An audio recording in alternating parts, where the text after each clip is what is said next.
Welcome back into the Running Eagle Sports Network. My name is Billy Mangum, the Sports Information Director here at Life University. I'm joined today by head men's wrestling coach Omi Acosta to go over the 2019-2020 season. Coach, thank you very much for joining me today. Thank you. So coming off of a historic season last year, third place in the nation, took second at national duels. A lot of those pieces are kind of sticking around. We'll hit on that a little bit later, but pretty great season last year. How do you, first and foremost, how do you continue that success and drag that on into this season? Well, to tell you the truth, last year's already done. That's history. I feel good about Pozo. He's the man, but he did what he had to do, and I'm proud of him for that. But now, it's a new year, new season, new guys. So I'm worrying about what we could do now. That's what's gonna help us jump levels. I'm not gonna worry about what I did last year. That's not gonna give me any results this year. So just kind of looking at the schedule, very similar to what you did last year. Have a couple opens to start off, November, December, and then, really around, you have one or two in December, but really, January, February is when you start hitting, conference play. You start actually having duels with people. So, let's talk about the month of November. Pretty crazy. You guys are going just about every weekend throughout the month. Start off at the Georgia Open at Emmanuel College, then the Pembroke Open at UNC, and then the Grandview Open, which is one of the big ones. UFC Open, had a couple guys compete in that last year, and then King's College to end the month. Talk a little bit about the way that you format your team with opens. For a lot of people that aren't familiar with wrestling, you can have almost your whole team, you can have 30 guys go, but only, 10 to 15 wear Life U colors. So talk a little bit about that and, how good these opens are for, not only your team, but kind of evaluating, different guys and who can work themselves into the lineup. Yeah, so opens is basically how we decide who's going to be the guy. Usually, obviously, red shirts could go on that. They can't wear Life University singlets or anything like that, but they could still go and compete. They get to see the best guys in the country. And here at Life, we do something called Green versus Black, and it's basically just to show our fans, have fans come over and watch us compete, but it doesn't really mean much. We get to determine who our guys are going to be by going to opens, and whoever performs the best at the opens is going to be the guy that's going to wear the Life U singlet and hopefully be the guy that will start in duels and stuff like that. But here I see everybody as starters because everybody goes to opens. So it's in their hands to see who's going to be the guy, and it comes down to them. Yeah, Green versus Black, October 25th at 6 p.m. And then you guys are doing your 100 minutes fundraiser the 26th the next day. What can fans expect? We had a really great atmosphere last year at Green versus Black. Have a DJ, some music, get to see some wrestling. It's fun, but there's still that very, very competitive nature to the event where these guys are wanting to put on a show for the fans, but nobody wants to lose in front of their friends either. Yeah, nobody likes to lose, and that's the goal. If you like to lose, you shouldn't be here. So when we put on the line, doesn't matter if it's a sprint, it's a race, is whatever you are, the goal is to be the best you could possibly be, and that's how you do it. You step in front of everybody and you show them what you got. And the 100-minute wrestling marathon has been, since I've been here, has been one of our most successful fundraisers. We find, fans or parents or friends that are willing to donate for every minute that a wrestler is going to go out there and practice. So basically what we do is we do a 101-minute period go. So, if you know what that is, this is a long time to wrestle live. And guys get after it. It's fun. I even do it. My mom donates for me, so I'm pretty sure we could find some more parents to donate. So it's pretty cool. Awesome. So last year, you only had that one duel at home, but this year you're having the duel against Truett McConnell on December 7th, and then later in January you're having Bruton Parker and Kaiser. So it's going to be kind of like a little tri-duel situation. Talk a little bit about that. A great atmosphere here. We've seen already with the fall sports teams that there's really starting to be, we're starting to build that culture here on campus. For those people who, don't come to the green versus black necessarily, but, want to come to that home duel, it's very high energy, but, from your perspective, what does it mean to have, a very big home presence? It means a lot. I mean, guys like obviously wrestling for somebody that's watching, for something bigger than themselves. So it's extremely important for the fans, everybody to come in and support if they can.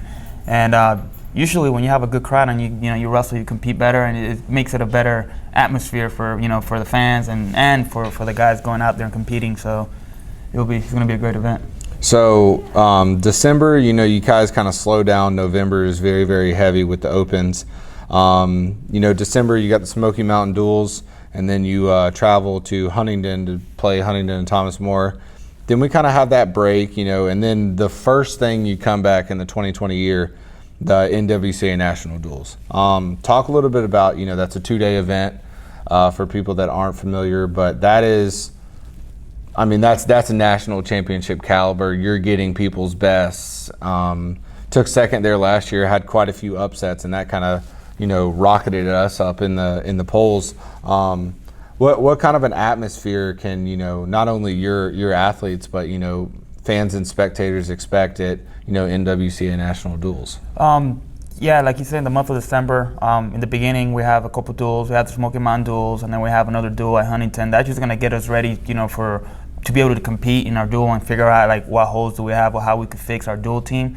And National Duels is a great event. I mean, you can find NCAA Division II, III, junior college, women's wrestling. So it's a great wrestling atmosphere, and obviously, not everybody shows up. There's a best 16 teams in the country that get invited to go there. So is obviously is an honor to get invited there and be able to compete over there. But it's a great atmosphere. Everybody's competing at a high level, and it's usually fun, and guys enjoy it. And it's probably one of the most tournaments I like going to as a team, because we get to bond, we get to fight, fight other teams, and it's great.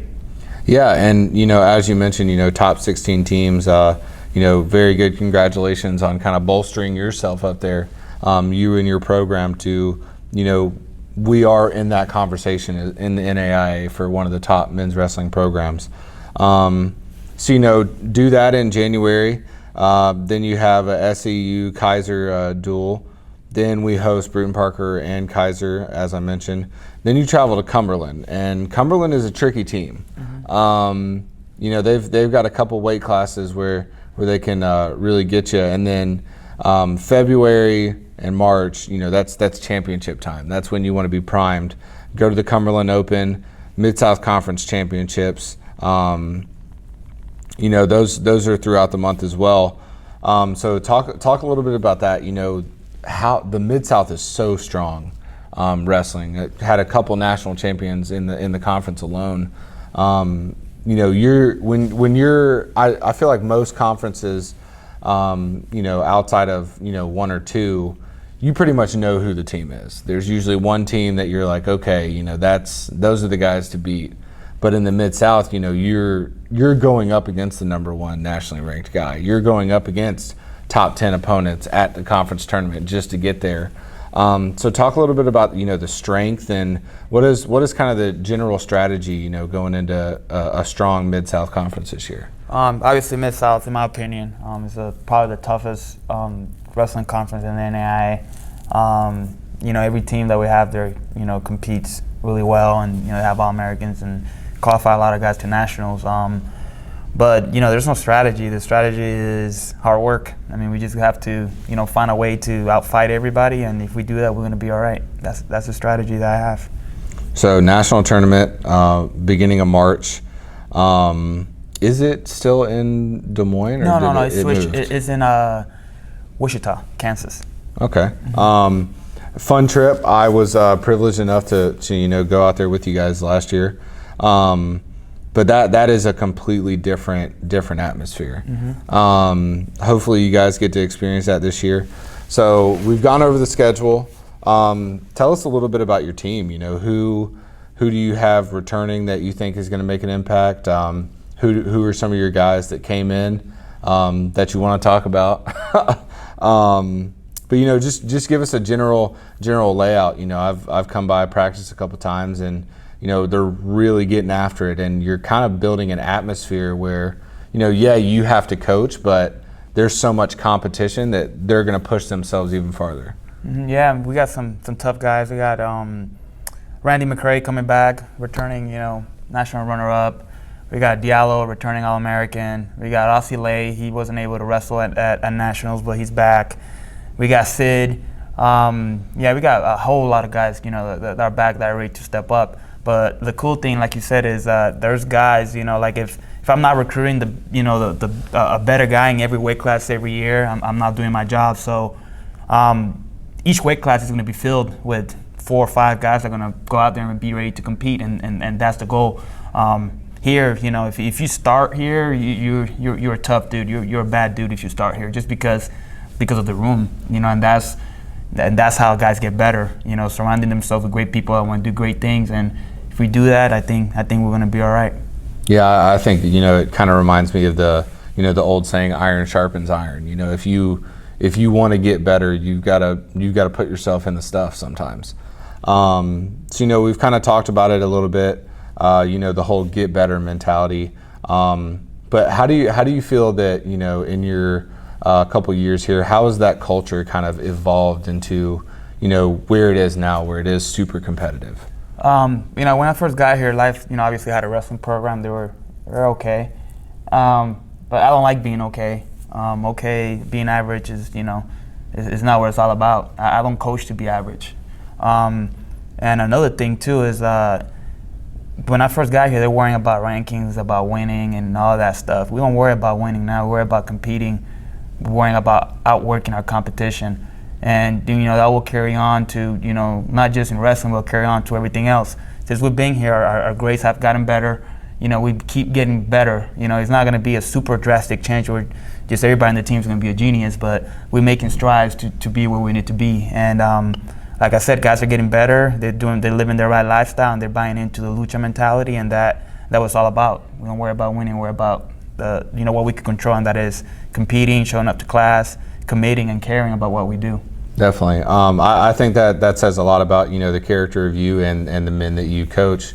Is there's no settling. There's no we finished really high last year, because you can see a lot of teams do that where they have like a record season or they have a really good year, and then they just kind of get complacent. They say, oh, well, that was good enough. Let's shoot for third in the country every year. Let's shoot for, this GPA. But I think raising the bar every year, it's like a self-motivator.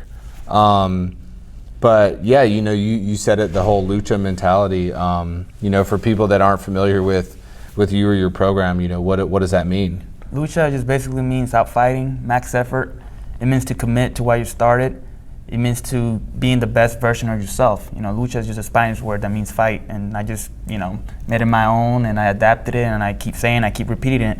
If you repeat something 1,000 times, it's gonna stick to your head, and then you're gonna just start saying it, and you're gonna start doing great things. So that's how we started here. Awesome. Yeah, just had media day the other day. Should be getting all those up. One final thing here, Coach. I know that you hate to kind of talk about projections and everything like that, but if you had one thing that regardless of where you finish, regardless of how the season goes, what do you want for your student athletes to kind of learn or display throughout the season? Yeah, I hate losing more than I love winning. And that's one thing that I want to instill to my guys. What happens when you lose, it could either make you better or it could make you worse. I want to teach these young men what it is to compete, to stride, and if you do fall down, you get back up and keep doing it anyway, because that's how winning is done. If something doesn't go your way, you find a way to get it done. And I just want them to learn and have that mentality and that philosophy when they go out, in their lives and get a job and whatever. Things are gonna get hard. Things are gonna be tough. Things are not going to go your way, but you're still going to fight the way through, and you're going to find out how to do and how to get it done. And that's what it's all about. And that's what wrestling did for me. It made me a man. It made me a guy that I could, if I put my mind to something, I'll be able to do it. And that's what I want to instill into my guys. And one day they'll be tough dudes doing, things that they love and doing it great. because they came to this program. Awesome, Coach. Well, I'm personally excited. I'm really excited to see what you guys can do this year. I think you've got a really good group of men, and wish you the best of luck this year. Thank you.